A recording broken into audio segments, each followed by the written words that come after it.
मंगलम भगवान विष्णु मंगलम गरुड़ध्वज मंगलम पुंडरीकाक्ष मंगलाय तनोहरि। ओम नमो नारायणाय। प्यारे स्नेहजनों, आप सबको मेरा प्यार भरा राधे राधे। आपका दिन मंगलमय हो और प्रभु की कृपा हमेशा आप पे यूं ही बनी रहे। इसी मंगल कामना के साथ आज हम श्रवण पान करेंगे गुरुवार यानी बृहस्पतिवार व्रत कथा। वीडियो शुरू करने से पहले यदि अपने चैनल को सब्सक्राइब नहीं किया है तो चैनल को सब्सक्राइब कर बेल आइकन को जरूर दबा लीजिएगा ताकि आगे आने वाली वीडियो के नोटिफिकेशन आप तक टाइम पर पहुंचते रहें। आइए कथा श्रवण पान करते हैं। भारतवर्ष में एक प्रतापी और दानी राजा राज्य करता था। वह नित्य गरीबों और ब्राह्मणों की सहायता करता था। यह बात उसकी रानी को अच्छी नहीं लगती थी।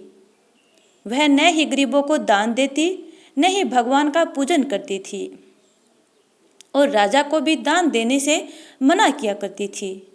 एक दिन राजा शिकार खेलने वन को गए हुए थे तो रानी महल में अकेली थी। उसी समय बृहस्पति देव साधु वेश में राजा के महल में भिक्षा के लिए गए और भिक्षा मांगी। रानी ने भिक्षा देने से इनकार किया और कहा, हे साधु महाराज, मैं तो दान पुण्य से तंग आ गई हूँ। मेरा पति सारा धन लुटाते रहते हैं। मेरी इच्छा है कि हमारा धन नष्ट हो जाए, फिर न रहेगा बांस न बजेगी बांसुरी। साधु ने कहा, देवी तुम तो बड़े विचित्र हो। धन संतान तो सभी चाहते हैं, पुत्र और लक्ष्मी तो पापी के घर भी होने चाहिए। यदि तुम्हारे पास अधिक धन है तो भूखों को भोजन दो, प्यासों के लिए प्याऊ बनवाओ, मुसाफिरों के लिए धर्मशालाएं खुलवाओ। जो निर्धन अपनी कुंवारी कन्याओं का विवाह नहीं कर सकते उनका विवाह करा दो। ऐसे और कई अन्य काम हैं जिनके करने से तुम्हारे यश लोक और परलोक में फैलेगा। परंतु रानी पर उपदेश का कोई प्रभाव नहीं पड़ा। वह बोली, महाराज आप मुझे कुछ न समझाएं। मैं ऐसा धन नहीं चाहती जो हर जगह बांटती फिरूं। साधु ने उत्तर दिया, यदि तुम्हारी ऐसी इच्छा है तो तथास्तु। तुम ऐसा करना कि बृहस्पतिवार को घर लीपकर पीली मिट्टी से अपना सिर धोकर स्नान करना, भट्टी चढ़ाकर कपड़े धोना। ऐसा करने से आपका सारा धन नष्ट हो जाएगा। इतना कहकर वे साधु महाराज वहां से आलोप हो गए। साधु के अनुसार कई बातों को पूरा करते हुए रानी को केवल 3 गुरुवार ही बीते थे कि उसकी समस्त धन संपत्ति नष्ट हो गई। भोजन के लिए राजा का परिवार तरसने लगा। तब एक दिन राजा ने रानी से कहा कि हे रानी, तुम यहीं रहो, मैं दूसरे देश को जाता हूँ क्योंकि यहाँ पर सभी लोग मुझे जानते हैं, इसलिए मैं कोई छोटा कार्य नहीं कर सकता। ऐसा कहकर राजा प्रदेश चला गया। वहाँ वह जंगल से लकड़ी काट कर लाता और शहर में बेचता। इस तरह वह अपना जीवन व्यतीत करने लगा। इधर राजा के प्रदेश जाते ही रानी और दासी दुखी रहने लगी। एक बार जब रानी और दासी को 7 दिन तक बिना भोजन के रहना पड़ा तो रानी ने अपनी दासी से कहा, हे दासी, पास ही के नगर में मेरी बहन रहती है। वह बड़ी धनवान है, तू उसके पास जा और कुछ ले आ ताकि थोड़ी बहुत गुजर बसर हो जाए। दासी रानी की बहन के पास गई।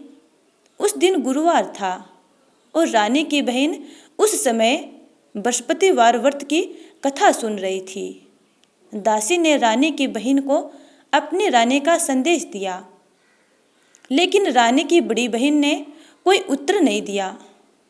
जब दासी को रानी की बहन से कोई उत्तर नहीं मिला तो वह बहुत दुखी हुई और उसे क्रोध भी आया। दासी ने वापस आकर रानी को सारी बात बता दी। सारी बात सुनकर रानी ने अपने भाग्य को कोसा। उधर रानी की बहन ने सोचा कि मेरी बहन की दासी आई थी, परंतु मैं उससे नहीं बोली, इससे वह बहुत दुखी हुई होगी। कथा सुनकर और पूजन समाप्त करके वह अपनी बहन के घर आई और कहने लगी, हे बहन, मैं बृहस्पतिवार का व्रत कर रही थी। तुम्हारी दासी मेरे घर आई थी, परंतु जब तक कथा होती है तब तक न तो उठते हैं और न ही बोलते हैं, इसलिए मैं नहीं बोली। कहो दासी क्यों गई थी? रानी बोली, बहन, तुमसे क्या छिपाऊं? हमारे घर में खाने तक को अनाज नहीं था। ऐसा कहते कहते रानी की आंखें भर गई। उसने दासी समेत पिछले 7 दिनों से भूखे रहने तक की बात अपनी बहन को विस्तार पूर्वक सुना दी। रानी की बहन बोली, देखो बहन, भगवान बृहस्पति देव सबकी मनोकामनाएं पूर्ण करते हैं। देखो, शायद तुम्हारे घर में अनाज रखा हो। पहले तो रानी को विश्वास नहीं हुआ, पर बहन के आग्रह करने पर उसने अपनी दासी को अंदर भेजा तो उसे सचमुच अनाज से भरा एक घड़ा मिल गया। यह देखकर दासी को बड़ी हैरानी हुई। दासी रानी से कहने लगी, हे रानी, जब हमको भोजन नहीं मिलता तो हम व्रत ही तो करते हैं, इसलिए क्यों न इनसे व्रत और कथा की विधि पूछ ली जाए ताकि हम भी व्रत कर सकें।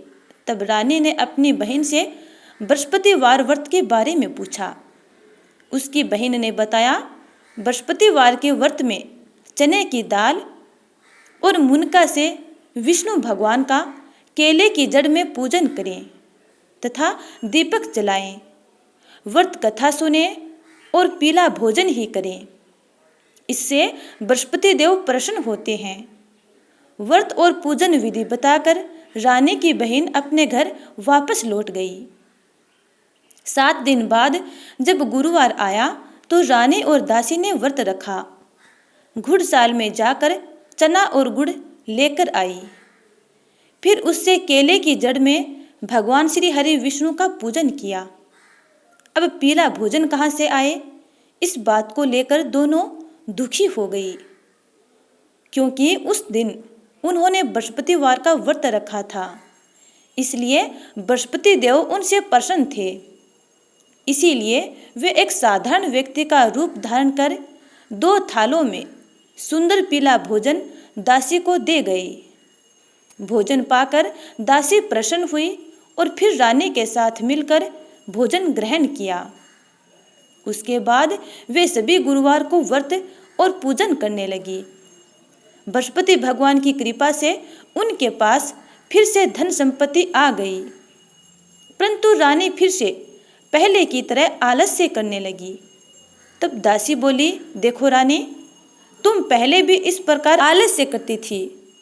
तुम्हें धन रखने में कष्ट होता था, इसी कारण सभी धन नष्ट हो गया, और अब जब भगवान बृहस्पति की कृपा से धन मिला है तो तुम्हें फिर से आलस्य होता है।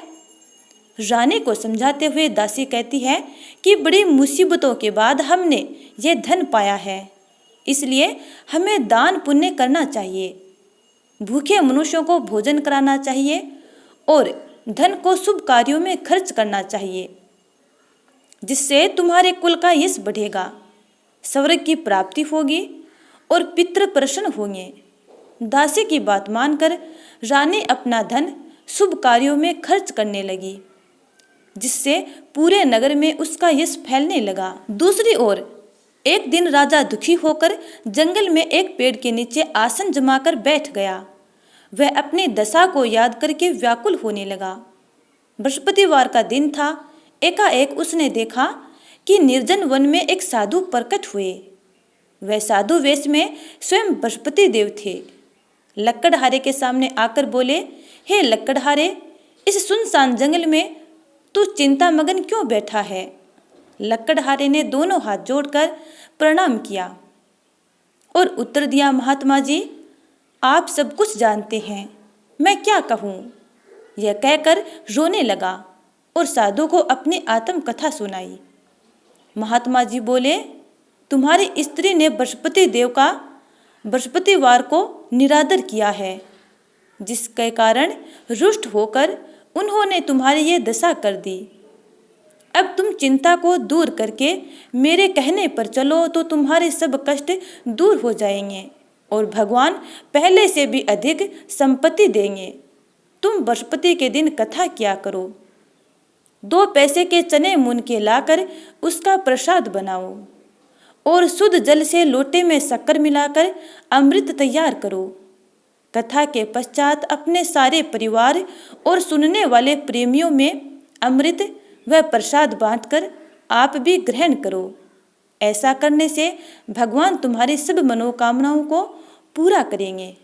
साधु के ऐसे वचन सुनकर लकड़हारा बोला, हे प्रभु, मुझे लकड़ी बेचकर इतना पैसा नहीं मिलता जिससे भोजन के उपरांत कुछ बचा सकूं। मैंने रात्रि में अपने स्त्री को व्याकुल देखा है। मेरे पास कुछ भी नहीं है जिससे मैं उसकी खबर मंगा सकूं। साधु ने कहा, हे लकड़हारे, तुम किसी बात की चिंता मत करो। बृहस्पति के दिन तुम रोजाना की तरह लकड़ियां लेकर शहर को जाओ।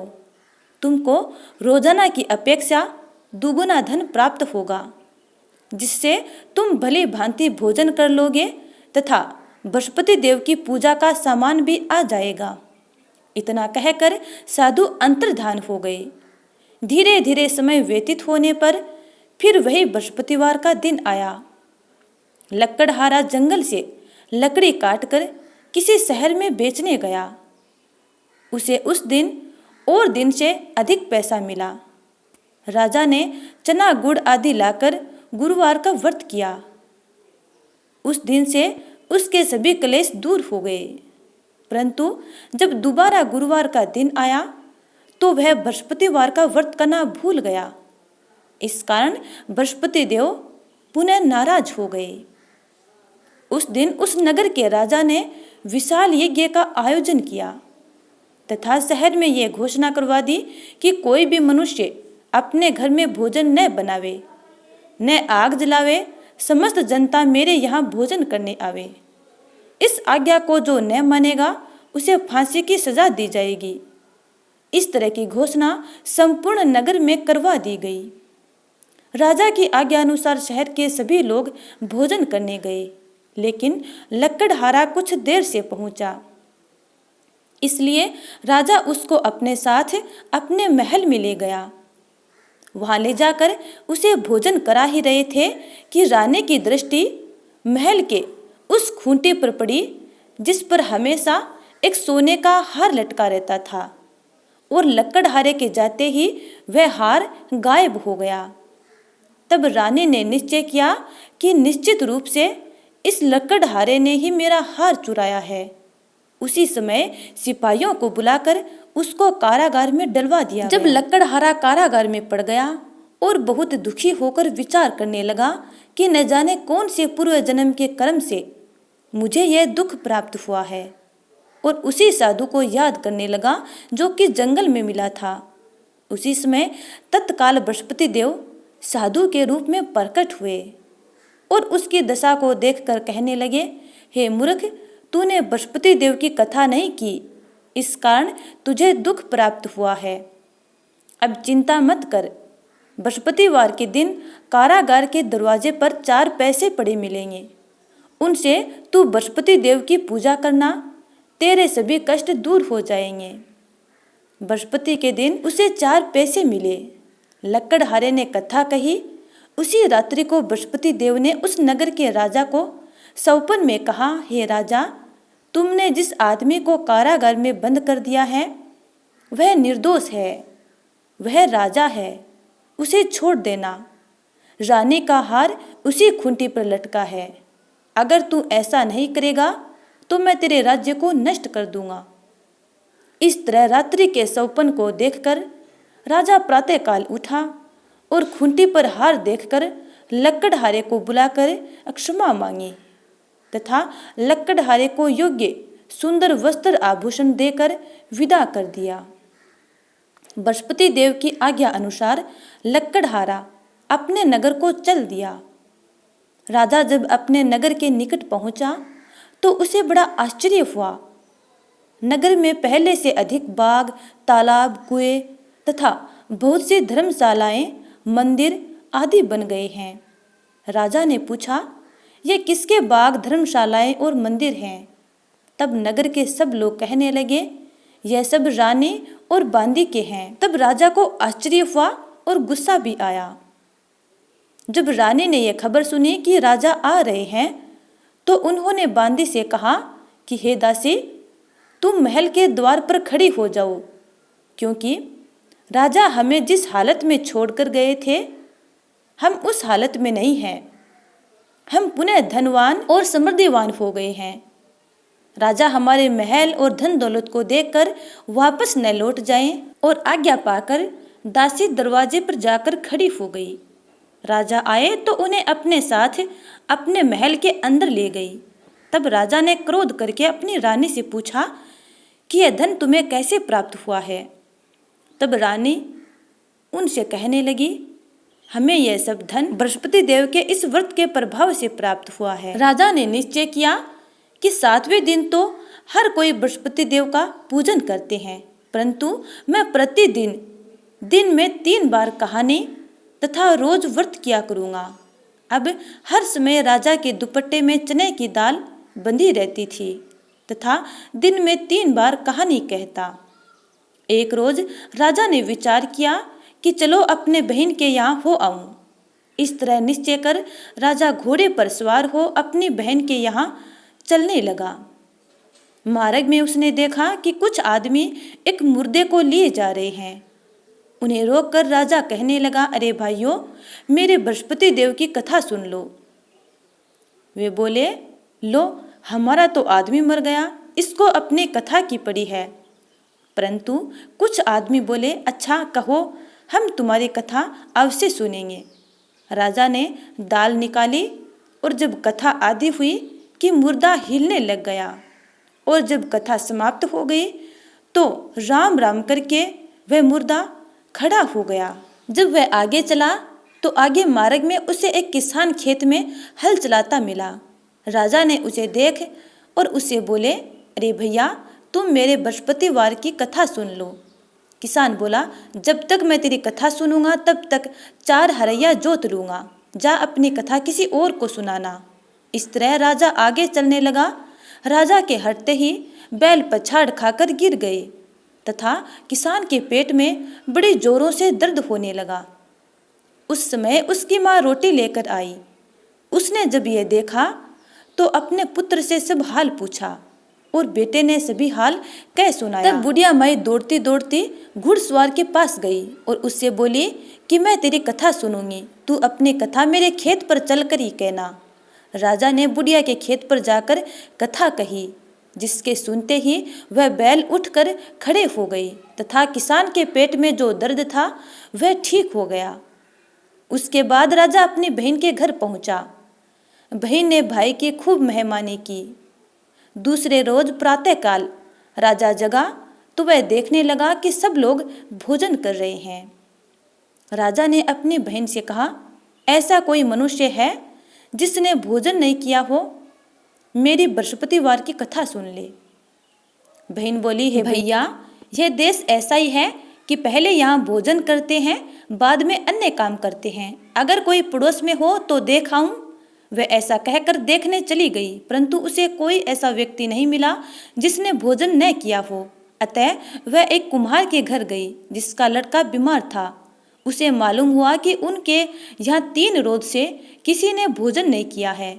रानी ने अपने भाई की कथा सुनने के लिए कुम्हार से कहा। वह कथा सुनने के लिए तैयार हो गया। राजा ने जाकर बृहस्पतिवार की कथा कही, जिसको सुनकर उसका लड़का ठीक हो गया। अब तो राजा की प्रशंसा होने लगी। एक रोज राजा ने अपनी बहन से कहा कि हे बहन, हम अपने घर को जाएंगे, तुम भी तैयार हो जाओ। राजा की बहन ने अपनी सास से कहा। सास ने कहा, हाँ चली जा, परंतु अपने लड़कों को मत ले जाना, क्योंकि तेरे भाई के कोई औलाद नहीं है। बहन ने अपने भैया से कहा, हे भैया, मैं तो चलूंगी पर कोई बालक नहीं जाएगा। राजा बोला, जब कोई बालक नहीं जाएगा तब तुम क्या करोगी? बड़े दुखी मन से राजा अपने नगर को लौट आया। राजा ने अपने रानी से कहा, हम निर्वंशी हैं, हमारा मुंह देखने का धर्म नहीं है और कुछ भोजन आदि नहीं किया। रानी बोली, हे प्रभु, बृहस्पति देव ने हमें सब कुछ दिया है, वे हमें औलाद भी अवश्य देंगे। उसी रात बृहस्पति देव ने राजा से स्वप्न में कहा, हे राजा, उठ, सभी सोच त्याग दे, तेरी रानी गर्भ से है। यह स्वप्न देखकर राजा जब प्रातःकाल उठा तो अपने स्वप्न की बात अपने संपूर्ण परिवार वालों को बताई और उनकी बात सुनकर संपूर्ण परिवार में खुशी छा गई। 9वें महीने में उस रानी के गर्भ से एक सुंदर पुत्र पैदा हुआ। तब राजा बोला, हे रानी, स्त्री बिना भोजन के रह सकती है, पर बिना कहे नहीं रह सकती। जब मेरी बहन आवे तुम उससे कुछ मत कहना। रानी ने सुनकर हाँ कर दी। जब राजा की बहन ने यह शुभ समाचार सुना तो वह बहुत खुश हुई तथा बधाई लेकर अपने भाई के यहाँ आई। तभी रानी ने कहा, घोड़ा चढ़कर तो आई नहीं, गधा चढ़कर आई है।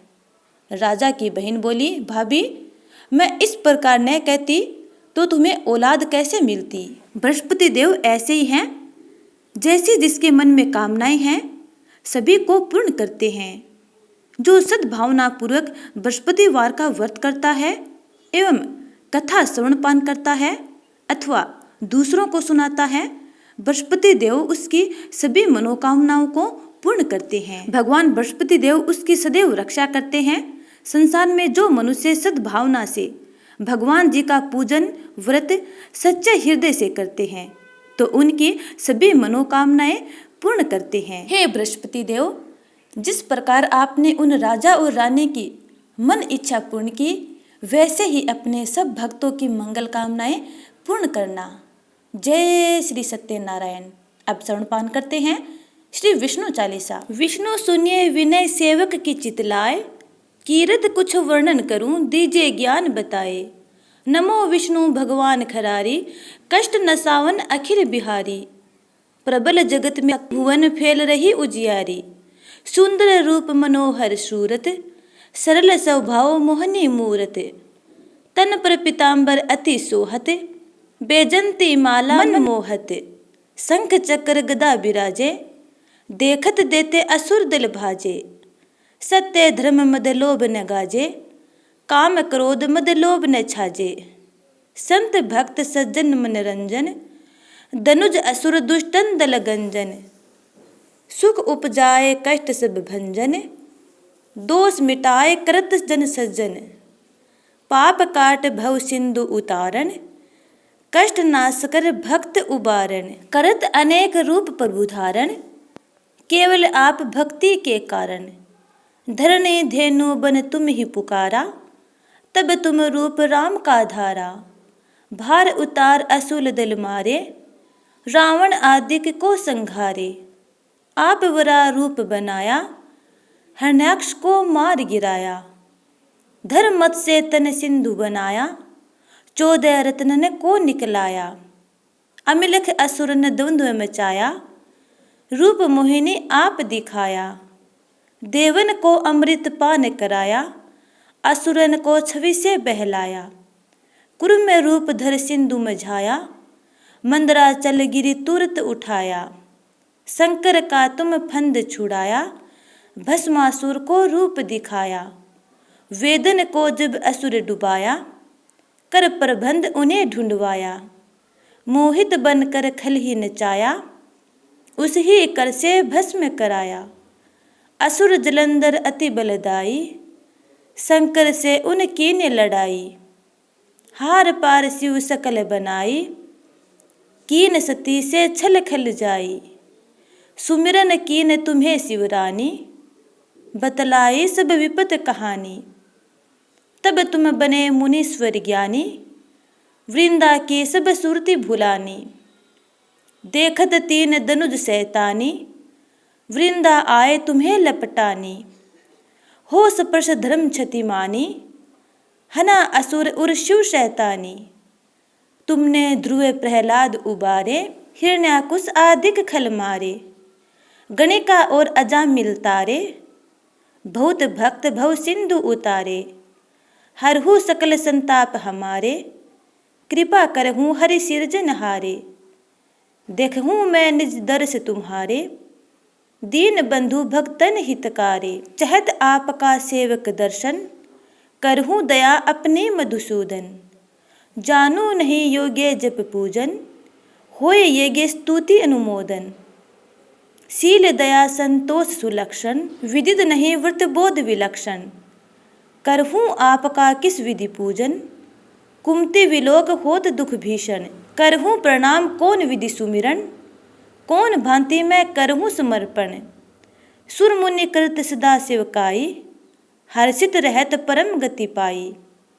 दीन दुखित पर सदा सहाई, निज जन जान ल्यौ अपनाई। पाप दोष संताप नसाओ, भव बंधन से मुक्त कराओ। सुख संपत्ति दे सुख उपजाओ, निज चरणन का दास बनाओ। निगम सदा ये विनय सुनावे, पढ़े सुने सो जन सुख पावे। ओम नमो नारायणाय। तो प्यारे स्नेहजनों, ये थी श्री बृहस्पति देव की कथा और श्री हरि विष्णु भगवान की चालीसा। उम्मीद करती हूँ कि आपको ये वीडियो अच्छा लगा है। यदि अच्छा लगा है तो लाइक कमेंट कर देना और अगले वीडियो का इंतजार करना। तब तक के लिए जय श्री राधे।